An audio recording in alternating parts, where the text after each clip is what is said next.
Salut à toutes et à tous, c'est Vic, j'espère que vous allez bien et bienvenue dans cette nouvelle review d'anime en Blu-ray. Aujourd'hui, on va parler de Miss Kobayashi's Dragon Maid S, donc la saison 2 de Miss Kobayashi, qu'on nous avons déjà eu la saison 1 en Blu-ray, bien évidemment. Revoici le coffret qui était sorti à l'époque.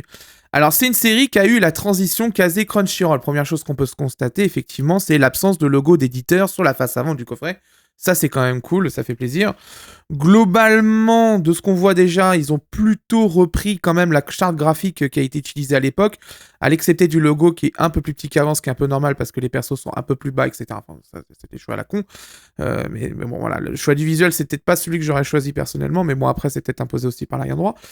Euh, Globalement, on est sur une suite logique et directe qui se fait entre le coffret de la saison 1 édition Kazé et le coffret saison 2 édition Crunchyroll. Alors, sauf excepté quelques petits trucs, nous allons voir tout de suite, bien sûr, la transition s'est pas faite en douceur non plus. On peut le constater que on voit déjà, on voit déjà que le coffret est un peu plus petit en hauteur de manière générale, mais c'est surtout sur le dos, bien sûr, qui est visible. Et là, vraiment, là, on voit clairement que ça n'a pas été réfléchi 30 secondes.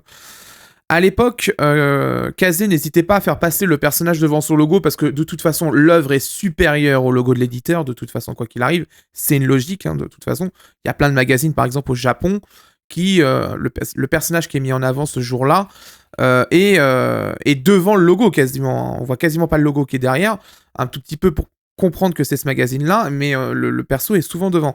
Là, c'est le contraire maintenant qui est fait chez Crunchyroll, et c'est pas que sur ce coffre-là que c'est fait d'ailleurs. Le perso est plus bas que le logo, ce qui fait automatiquement, on descend les deux bandes intégrales saison 2, et ça fait vraiment con dans une vidéothèque. Très honnêtement, déjà sur My Hero Academia, c'était le cas, et ça m'a bien fait chier d'ailleurs déjà avec le changement de taille, de gabarit du boîtier, ça m'a fait chier, mais alors là, sur Miss Kobayashi, quand même, là, depuis le temps, en plus, ça a mis du temps quand même pour sortir cette saison 2. Que même pas faire attention à ça, quand même, je trouve ça un peu dommage quand même là-dessus, c'est quand même bien dommage. Alors, on va mettre le coffret de la saison 1 de côté, et on va parler de la saison 2. Bon, globalement, c'est un coffret qui est en fourreau souple, bien évidemment, mais avec deux boîtiers amarrés et un livret, et je vous avais déjà dit sur la saison 1, c'est le meilleur combo pour ça, parce que vu que ce n'est pas une édition collector, et que c'est globalement une édition pour inclure un livret, c'est mieux de mettre deux boîtiers Blu-ray en plastique dedans avec le livret que du digipack, parce que autrement ça s'écrase. Ça, c'est toujours un bon choix parce que ça a toujours été maintenu sur les éditions Crunchyroll Kazé. Derrière, on a quelques petites captures d'écran, le petit résumé de la série pour la saison 2. On a à l'intérieur le Miss Kobayashi Miniature Dragon de 1 à 13, le extra de 1 à 5, les mini dragons spéciales de 1 à 3, et on a l'opening et ending clean, donc crédiless en OAV. On a l'OAV. Alors, c'est l'épisode, je crois, c'est l'épisode 14, je crois, normalement. Je sais plus exactement ce que c'est. Il faudra que je regarde, mais de mémoire, je crois que, ouais, normalement, c'est exclusif à ce Blu-ray, donc vous avez un OAV en plus. C'est quand même vachement cool. Donc, vous voyez, c'est vraiment du fourreau souple. D'ailleurs, qui est un peu plus fin. On le voit au niveau de l'épaisseur. On le voit bien au niveau de l'épaisseur. On le voit bien au niveau des bords. Regardez le bord qui est là. Regardez la différence de bord entre la saison 1 et la saison 2. Voilà, les économies sont là. Il n'y a pas d'embrouille, c'est là les économies. Le livret, pareil, regardez, je vais vous montrer.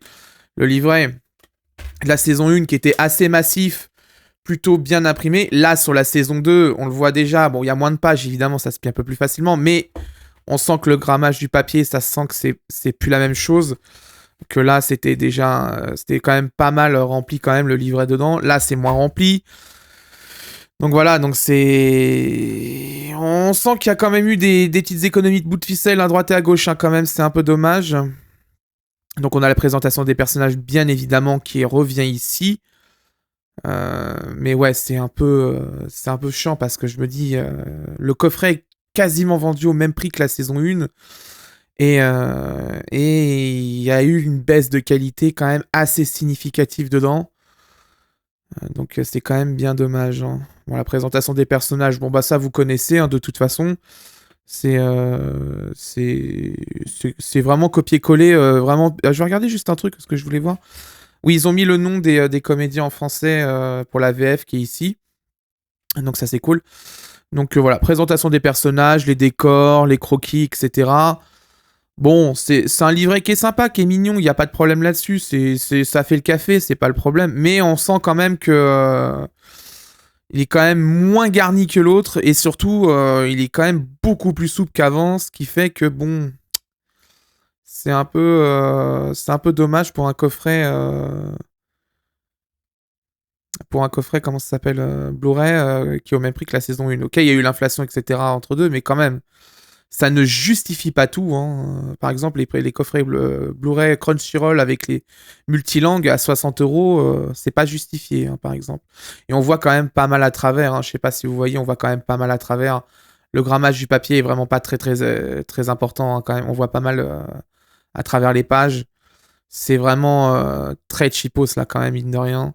On a l'impression de voir, vous savez, l'édition Hokage de Naruto chez Kana, les 3 premiers tomes, avec le papier glace, là. C'est papier cuisson, là, niveau transparence. Bah, c'est à peu près la même chose. Ouais, on voit la BD à travers. C'est pour vous dire. Hein. C'est ça qui est dommage, je trouve, quand même, parce que les gens qui font l'effort d'acheter un Blu-ray, ils voudraient quand même avoir des livrets qui sont quand même avec du bon papier, quand même. C'est la moindre des choses. Surtout Crunchyroll fait l'effort d'en faire un. Enfin, d'en continuer. Donc, il n'y a pas de raison de pas faire un effort justement sur le papier. Hein. On sait tous qu'il y a eu l'inflation quand même. Mais ça, si c'est pour augmenter quelques euros de plus, moi, je pense que les gens seraient tous d'accord hein, quand même. 1 ou 2 € de plus, vous voyez, on voit le logo en transparence derrière, vous voyez. C'est dommage, c'est dommage. Franchement, c'est dommage. C'est des trucs comme ça qui font que ça va faire que les gens vont commencer à réfléchir à 2 fois avant d'acheter des Blu-ray, ce qui était déjà le cas un peu avant, mais ça avait réussi à quand même pas mal évoluer là-dessus. Mais malheureusement, je trouve quand même que là, ces derniers temps, on a de moins en moins d'efforts faits chez Crunchyroll au niveau coffret. Là, il y a... comment ça s'appelle? Il y a Suzume qui arrive en Blu-ray à édition collector. Ils n'ont pas fait d'édition collector 4K, ce qui fait que les gens qui veulent le disque 4K, bah ils ne l'auront pas dans l'édition collector. Ça, c'est stupide, parce que, par exemple, ils ont fait exactement la même chose sur Dragon Ball Super Super Hero, ce qui a fait que les gens ont préféré attendre les achats et acheter directement le 4K. Donc, ce qui fait que le Blu-ray 1080p, c'est un peu vendu, mais il y a une bonne base de personnes ont préféré claquer de l'argent dans le 4K. Qui d'ailleurs, en plus, est buggé, je vous le dis tout de suite, parce que je l'avais déjà dit en post YouTube, n'achetez pas l'édition Blu-ray de Dragon Ball Super Super Hero en 4K, parce qu'elle est buggée de toute façon. Il y a la couche Dolby Vision qui est dedans, est buggée. Il est annoncé le Dolby Vision, il y a la couche qui est dedans, mais elle ne démarre pas sur les platines Blu-ray. Il y a même un rappel qui a été fait par les partenaires de Crunchyroll aux États-Unis et en Angleterre. Ils ont discuté de ça et justement, il y a eu un communiqué d'Anime Online que j'avais partagé justement qui disait justement que le Dolby Vision posait problème. Les boîtiers Blu-ray, bon bah boîtier amarré bleu classique hein, avec le logo Crunchyroll, illustration, c'est mignon, c'est joli. À l'intérieur, comme d'habitude, on ne change pas une équipe qui ne comprend pas encore une fois l'importance de mettre un fond. C'est blanc, hein, c'est bien blanc, blanc, blanc, hein, ça, il n'y a pas d'embrouille. Je vois pas pourquoi ils ne le font pas d'ailleurs. Parce que concrètement, ça leur coûte pas bien cher de le faire en fait. Donc, vraiment, ça, c'est de la fainéantise pure. Hein. Il n'y a pas d'embrouille ou quoi que ce soit. C'est pas un problème de validation chez l'ayant droit ou quoi que ce soit. Tous les autres éditeurs le font. Donc, il n'y a aucune raison que Crunchyroll ne le fasse pas. Hein. C'est vraiment, depuis l'époque Kazé, c'est vraiment des feignants là-dessus. Je le dis haut et fort. C'est de la fainéantise de pas le faire quand même. Là, franchement, c'est fatigant de voir ça. Et vraiment, ça coûte rien de le faire, quoi, sans déconner. Les cartes. Je vous les montre vite fait. Bon, c'est des petites cartes comme il y avait sur le coffret de la saison 1, qui sont très mignonnes. D'ailleurs, les cartes un peu moins rigides, hein, niveau papier carton que la saison 1. Donc voilà. Donc c'est des illustrations qui sont, ma foi, très jolies. Hein, sont très très... Vous voyez, par exemple, ça aurait été sympa en fond. Ça aurait été sympa en fond. En fond dans le boîtier Blu-ray. C'est pas grave de les réavoir dans les cartes, mais juste d'habiller l'intérieur du boîtier Blu-ray quand même. Ça fait dégueulasse de voir un fond blanc comme ça. Il y a personne qui fait ça maintenant. Je veux dire, c'est depuis quand on fait ça, quoi. C'est vraiment de la fainéantise, hein. Y a rien à dire. Voilà, ça aurait été sympa en fond. Ça aurait été très sympa. Il y a de quoi faire en plus, c'est ça le pire en visuel. Hein. C'est qu'il y a vraiment de quoi faire. Ça là, elle est très jolie. Vraiment, je vous la montre. Ils vont après ça, regardez-moi ça, c'est magnifique. Hein. Ça, c'est très joli. C'est pour ça que je trouve ça dommage. Je trouve ça vraiment dommage, l'absence de volonté de vraiment aller au bout des choses chez Crunchyroll. Ils se contentent vraiment du minimum syndical. Et c'est le gros problème de cet éditeur, c'est que déjà à l'époque, Kazé, C'était compliqué de leur tirer quelque chose quand même des fois, hein, il faut être très honnête là-dessus, hein. Mais alors là, chez Crunchyroll, depuis, déjà la communication, c'est une catastrophe. On met les mauvaises personnes au poste, hein, bien sûr, ça j'arrête pas de le dire, mais vraiment, c'est flagrant. On demande quoi que ce soit, mon confrère Animage D pourra le dire dans les commentaires. Souvent, quand il demande quelque chose, c'est tout le temps je sais pas, je dois demander au Japon, je dois ceci. Personne ne sait rien dans la boîte, c'est quand même bien dommage. À chaque fois qu'on pose une question, par exemple, le coup du Dolby Vision sur Dragon Ball Super Hero, les news, rien du tout. C'est ce que le coffret, ce qui fait que, normalement il y avait un steelbook qui était annoncé pour Dragon Ball Super Hero en 4K. Il y avait un steelbook exclusif Amazon normalement de mémoire. Et il est toujours pas là. Et on nous dit oui, c'est parce que c'est à cause du Dolby Audio. Non, c'est le Dolby Vision qui pose problème sur le coffret, c'est pas le Dolby Audio. Le Dolby Audio, il fonctionne très bien, ça, y a pas de problème. Mais le Dolby Vision, par contre, lui, ne fonctionne pas. Voilà, donc c'est un coffret qui, malheureusement, je trouve quand même que par rapport à la saison 1, et on le voit à la qualité du papier, voilà, vous voyez, je vous le montre, c'était très épais, on voyait quasiment pas à travers, vraiment, c'est très difficile de voir. C'était quand même bien plus qualitatif. Là-dessus, je suis quand même assez déçu. Ça fait que ce coffret saison 1 aura été un bon coffret pour la saison 1, mais malheureusement, la saison 2 ne réitère pas. On va passer à la seconde partie de la review. Donc, analyse vidéo, audio, traduction. On va regarder les retouches de la VF, parce que normalement, il y a eu des retouches de VF. On m'avait prévenu justement qu'il y avait eu des retouches, donc je vais aller regarder ça. On va regarder la traduction. Bon, après, c'est celle de Crunchyroll, j'ai pas trop de soucis à me faire là-dessus.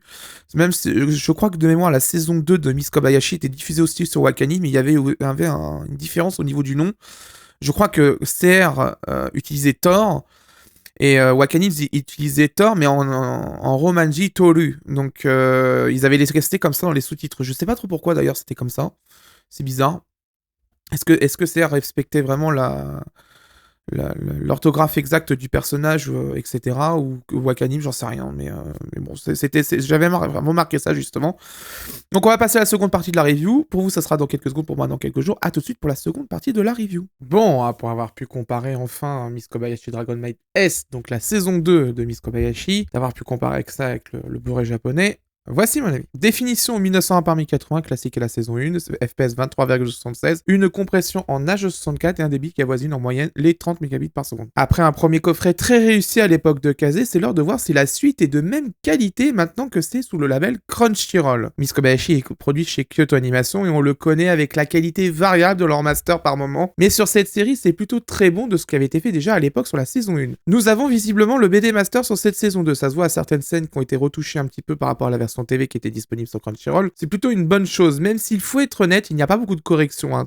Très honnêtement, c'est vraiment 2-3 plans, contrairement à une série comme Classroom of Elite que je vous ai fait en review il y a quelques temps. Mais, et il y a toujours un mais dans ce genre de review, vous le savez, autant sur la saison 1 c'était très réussi niveau encodage, autant sur la saison 2 c'est pas la même mayonnaise. Pas tant niveau compression vidéo, c'est pas trop ça le problème, mais plutôt au niveau de la gestion du color banding. C'est un des points étranges sur cette édition, il y a du color banding qui débarque sans crier gare, de manière récurrente sur certains sombres. Après, c'est pas non plus systématiquement, mais il y a des passages où on le voit, il est bien présent, il est bien visible. Alors que sur la saison 1, c'était pas du tout le cas. Y a-t-il eu un changement dans les paramètres d'encodage? Possible. Est-ce qu'il y a eu peut-être une maladresse au niveau du master de la saison 2 fait côté Kyoto Animation par leur labo, possible aussi, mais en tout cas ça n'a pas été corrigé sur la sortie Blu-ray française, et d'ailleurs ce n'est pas présent sur le Blu-ray japonais. C'est dommage, ça donne un sentiment quand même de louper quand même sur cette édition, parce que autant là vraiment la saison 1 c'était vraiment très bien fait, là sur cette saison 2, Crunchyroll se prend les pieds dans le tapis, avec un master de Kyoto Animation qui semble être un peu capricieux quand même mine de rien. Au niveau du son, VOVF PCM stéréo 24 bits 48 Hz, comme pour la première saison, nous avons droit à 2 pistes sans perte de qualité, aussi bien en VO qu'en VF.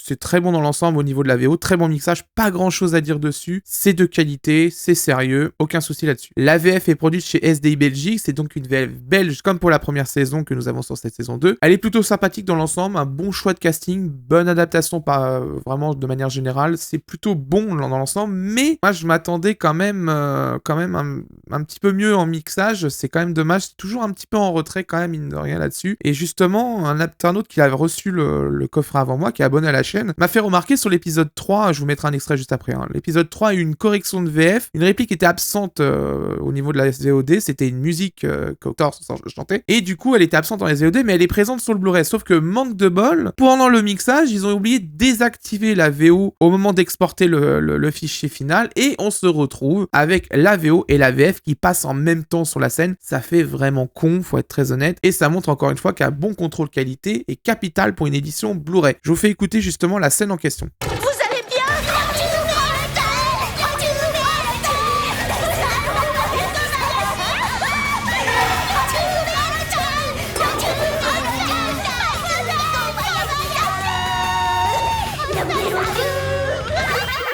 Bref, c'est quand même bien dommage. Là-dessus, ça aurait été bien de vérifier quand même le retake qui a été fait sur cette VF, parce que quand même, si on fait une correction, ça serait bien de justement d'aller jusqu'au bout et pas de créer un autre problème dans le Blu-ray, parce que là, mine de rien, c'est un peu dommage quand même. Ça part d'un bon sentiment et ça se transforme en erreur. Concernant l'extrait VF, je vous remets l'extrait de la saison 1. Le casting est quasiment le même de toute façon, donc il n'y a pas trop de changements. Voilà, vous avez le lien en description pour voir l'extrait exact de la saison 1 que j'avais posté à l'époque. Au niveau des sous-titres et de la traduction, pas grand-chose à dire et rien à signaler au niveau de la lisibilité des sous-titres. C'est parfaitement lisible, aussi bien proche d'un moniteur qu'éloigné d'un téléviseur. Aucun souci là-dessus, c'était déjà le cas sur la saison 1. La traduction est celle du simulcast Crunchyroll. J'ai pas d'informations sur qui l'a faite, puisque sur le carton de traduction, c'est juste mentionné Crunchyroll. C'est dommage, ça aurait été l'occasion de remercier la personne qui s'en est occupée et de mettre en avant son travail. Mais bon, ça c'est encore une fois, c'est un oubli, j'en sais rien, mais en tout cas, c'est absent du carton de staff de cette édition Blu-ray. L'adaptation est bonne, bref, c'est ce qu'on attend d'une série aussi drôle, c'est du bon boulot dans l'ensemble. Les fans de VostFR seront de toute façon comblés avec ces sous-titres, il n'y a aucun souci là-dessus. Direction les menus du disque, sur le premier, vous avez les Miss Kobayashi Mini Dragon de 1 à 6, ainsi que l'opening et l'ending en crédiless. Sur le second disque, vous avez les Mini Dragon de 7 à 13, ainsi que l'OAV en VostFR et en VF, donc il est doublé cet OAV. Donc c'est quand même une bonne chose, niveau bonus, ça a de quoi faire, tout est complet là-dessus, il n'y a aucun souci. Dans l'ensemble, c'est plutôt bien garni au niveau des disques, il y aura de quoi faire pour les fans de Miss Kobayashi et de manière générale, les fans de Kyoto Animation. On passe au plus et au moins du coffret. Alors les plus, design identique à la saison 1, ça c'est bien, ça c'est une bonne chose. Bon, après c'est vrai que sur le dos, on a un souci quand même d'inégalité au niveau de la hauteur des bandes de saison 1, saison 2, etc. C'est vrai que c'est pas la même hauteur. Ils auraient dû faire gaffe quand même, mine de rien, aux emplacements des différents éléments graphiques. Quand même, il faut faire attention là-dessus. C'est quand même bien. Mais au moins, la charte graphique est suivie sur la saison 2. Il n'y a pas eu de changement qui a été effectué. C'est bien, c'est autre chose que le côté manga de Crunchyroll, où là, ça a été vraiment la catastrophe. Je vous en avais déjà parlé pour My Hero Academia saison 5. Donc, globalement, on est quand même bien loti là-dessus. C'est quand même bien. Très bonne traduction. Bon, bah là-dessus, pas de souci à dire. Hein. Il n'y a rien à dire hein, là-dessus. C'est du bon travail. Donc bon après voilà, c'est en général chez Crunchyroll ça se passe plutôt très bien, il n'y a pas de problème, c'est très loin d'ailleurs des traductions américaines de Crunchyroll qui sont très contestées et à juste titre hein, pour certaines hein, quand même faut être très honnête là-dessus. Là chez nous quand même ça se passe relativement bien, c'est pas des gens qui s'amusent à faire n'importe quoi dans les sous-titres, c'est quand même assez sérieux et c'est bien contrôlé quand même. Bonne VF belge hein, dans l'ensemble moi j'ai pas de problème avec les VF belges au contraire, et le casting est bon et l'adaptation est bonne, donc franchement il y a juste vraiment le mixage que je trouve un peu quand même limite par moment. Ça n'a jamais été le fort d'ailleurs sur les éditions de Crunchyroll. C'est un peu dommage hein, quand même, mais vraiment juste le mixage un tout petit peu. Hein. De temps en temps, ça s'entend que c'est mal équilibré sur certaines voix, etc. C'est dommage, mais au moins quand même dans l'ensemble, c'est un peu mieux que la saison 1 où la saison 1, il y avait le son qui était un peu écrasé sur la VF. Là, c'est pas le cas. Encodage correct, mais, et on passe au moins, avec du color banding sur scène sombre. Je précise bien, ce n'est pas 100% du temps, c'est sur certaines scènes avec certains dégradés de couleurs où c'est vraiment visible, ce qui me semble, qui me laisse penser quand même plutôt un problème de paramétrage d'encodage plutôt qu'un problème de master. Si c'est un problème de master, en général, on le voit sur les Blu-ray japonais, c'est traité, c'est le cas par exemple sur les films de Free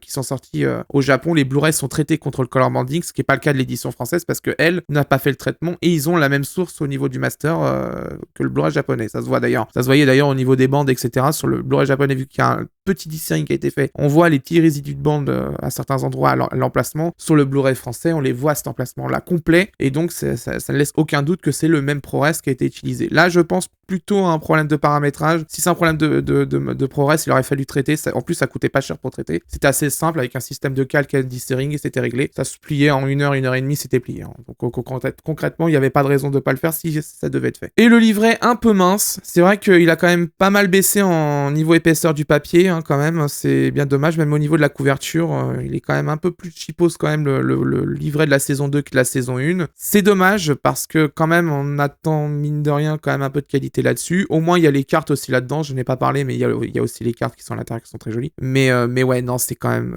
un peu light quand même là-dessus. On sent c'est sûr qu'il y a une hausse des coûts de production. Ça, il y a pas de secret. Hein. De toute façon, on l'a vu chez tout le monde. Il y a une hausse des coûts de production, mais il y a des choix quand même à faire. Par exemple, ne pas mettre de fond sur le Blu-ray. Bon, ça, c'est quand même un peu compliqué. Dans les boîtiers à marais, franchement, faire un visuel recto verso sur les covers, ça coûte quand même pas cher. Par contre, on fait des économies sur le livret. Bon, c'est un peu bizarre quand même hein, là-dessus. Si vous souhaitez acquérir ce coffret, il est vendu en moyenne une 40aine d'euros sur Amazon. Il est d'ailleurs en promo hein, au moment où j'écris ces lignes. Il est à 36 euros sur Amazon, donc c'est pas un mauvais Blu-ray en soi. Hein. Bien sûr, il a quelques problèmes techniques au niveau vidéo, mais si vous avez la saison 1 et que vous êtes fan de Miss Kobayashi Dragon Maid, pourquoi pas à 36 euros, ça vaut quand même le coup de l'avoir dans sa collection. Ça là-dessus, ça fait aucun doute. Mais il faut bien prendre en compte qu'il y aura du banding sur les scènes sombres, sur certains dégradés de couleurs, notamment les violets et le bleu. Voilà, c'est la fin de cette review. J'espère qu'elle vous a plu. Prochaine review, c'est ça, moi quand je me racarde dans Slime saison 1. J'ai bien avancé sur la review. Hein, je suis quasiment à la moitié de la série, donc